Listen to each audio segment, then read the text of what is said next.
안녕하세요, 존청입니다. 오늘은 HSA, 이 Health Savings Account에 대해서 살펴보겠습니다.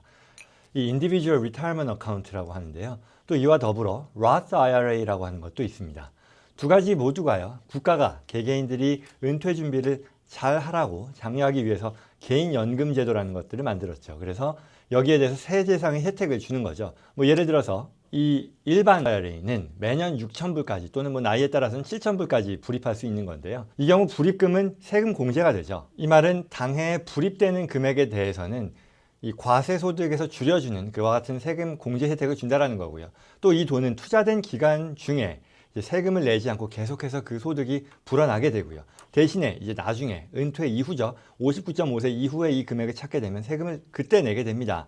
한편 Roth IRA라고 하는 것은 세금 공제가요, 내가 불입할 때는 세금 공제가 안 되지만 이 불입된 금액이 나중에 투자를 통해서 계속 불어나는 그 기간 중에는요, 투자 소득에 대해서 세금을 내지 않고 또 나중에 찾을 때에도 역시 세금을 내지 않는 그런 장점이 있죠. 결국 이 두 가지를 놓고 보면 불입을 할 때 세금 공제가 되느냐, 그리고 투자 기간 동안에 소득이 불어날 때 불어나는 소득에 대해서 세금 공제가 되느냐, 그리고 나중에 내가 이걸 찾을 때 세금 공제가 되느냐, 이 세 가지 관점에서 보게 되는 건데, 트래디셔널 IRA 이건 Roth IRA건 간에 이 세 가지를 모두 충족하지는 못한다는 거죠. 각각 두 가지씩만을 충족하는 건데, 이건 다른 투자 상품들도 대부분 마찬가지입니다. 하나만 빼고요. 뭐냐? 예상하시다시피 오늘 주제가 되는 HSA입니다.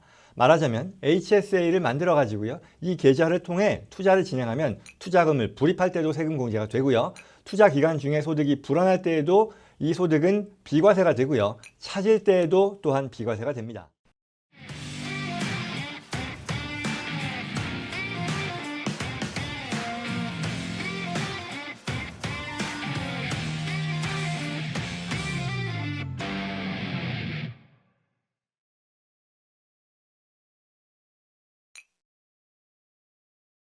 자, 그렇다면 이제 HSA가 뭐냐 한번 살펴볼 텐데요. 이를 위해 먼저 우리가 의료비와 관련해서 발생하는 지출을 한번 살펴보죠.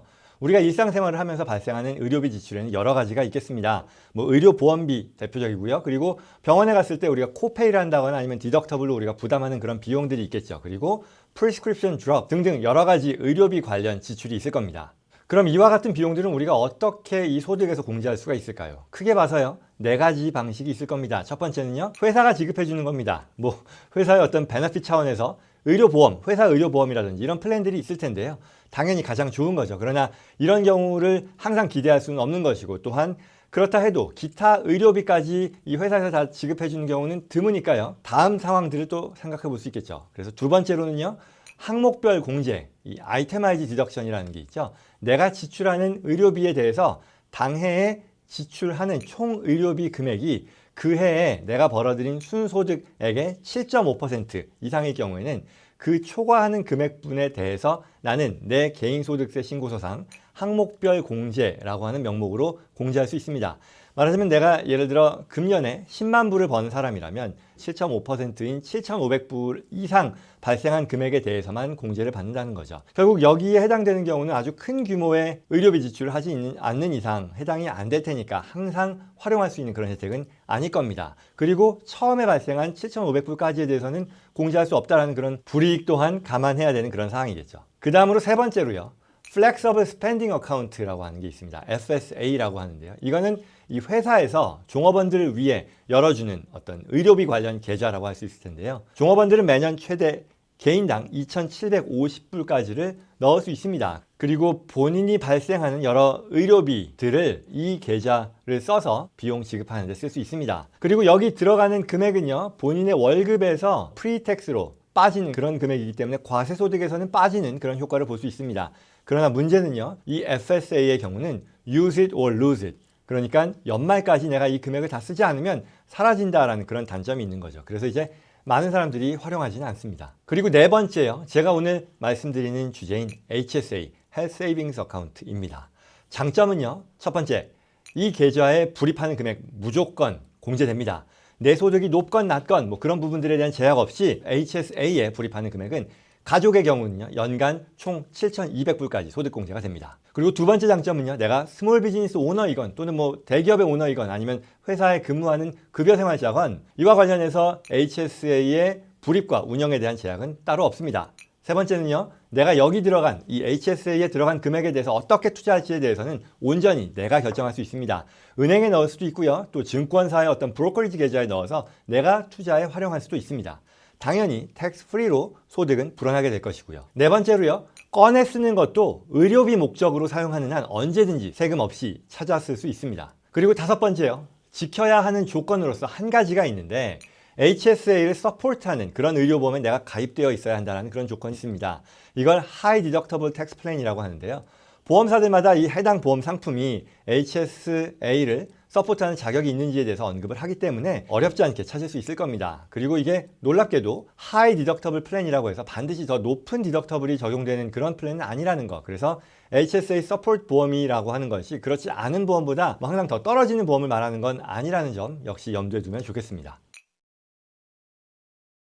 자, 그럼 다시 한번요, 이 IRA와 Roth IRA와 이 HSA를 한번 비교해 보면요, IRA는요 불입금 세금 공제되고, 그리고 이 돈은 세금을 내지 않고 불어나고 나중에 59.5세 이후에 내가 은퇴 이후에 찾게 되면 그때 세금을 내게 됩니다. Roth IRA는요 불입금 세금 공제가 되지 않지만 투자를 해서 불어난 금액은 세금이 발생하지 않고요, 나중에 찾을 때에도 세금을 내지 않습니다. 이들에 반해 HSA는요 불입금도 공제되고 불어나는 것도 과세되지 않고 또 나중에 찾는 것도 의료비에 사용하는 한 세금을 내지 않습니다. 소득세에 관한 한 이보다 더 좋은 건 없다 할 만큼 완전한 세금 공제 상품이라 볼 수 있겠고요. 더불어 이 IRA에 요구되는 70.5세 넘어서부터는 반드시 일정 금액을 찾아야 한다는 그런 제약 규정도 없습니다. 자, 그러면 이제 어떤 식으로 이 HSA 계좌를 활용하느냐에 대해서는요, 첫 번째, long-term investment, 즉 장기 투자 상품으로 활용할 수 있습니다. 무슨 얘기냐? 이 HSA 계좌를요 계속해서 내가 여기서 빼지 않고 투자용으로 활용해서 불려나가는데, 즉 나의 투자 자산으로 활용할 수 있다는 뜻입니다. 비과세 상품이니까요, 투자 소득이 늘어나는 효과가 다른 상품들보다 훨씬 더 크겠죠. 그리고 이걸 언제까지 해당 금액을 찾아 써야 한다는 그런 규정도 없습니다. 따라서 매년 HSA 계좌에 최대 금액을 불입하면서 동시에 이 HSA 계좌는 비과세 투자 계좌로 쓰고 실제 의료비가 발생할 경우 이 금액에 대해서는 내 개인 자금을 써서 쓸 수도 있다는 뜻입니다. 또한 여기에 더불어서요, 제가 이걸 좀 더 확장해서 얘기를 하면요, 내가 이렇게 직접 HSA 계좌의 잔액을 사용하지 않고 직접 부담하는 그런 의료 비용에 대해서 영수증들을 잘 챙겼다가 나중에 HSA를 찾을 때 비과세로 찾을 수 있도록 활용할 수도 있다는 그런 뜻이 됩니다. 이게 무슨 얘기냐 하면요, 예를 들어서 내가 만약에 60세 이전에 은퇴를 하는 그런 상황이 됐어요. 그리고 내가 어떤 돈을 찾아서 써야 되는 그 은퇴연금 계좌를 찾아야 되는 그런 상황이 발생한다고 하면 IRA나 Roth IRA 같은 경우는 59.5세 이전에 찾을 경우에 페널티가 부담이 되잖아요.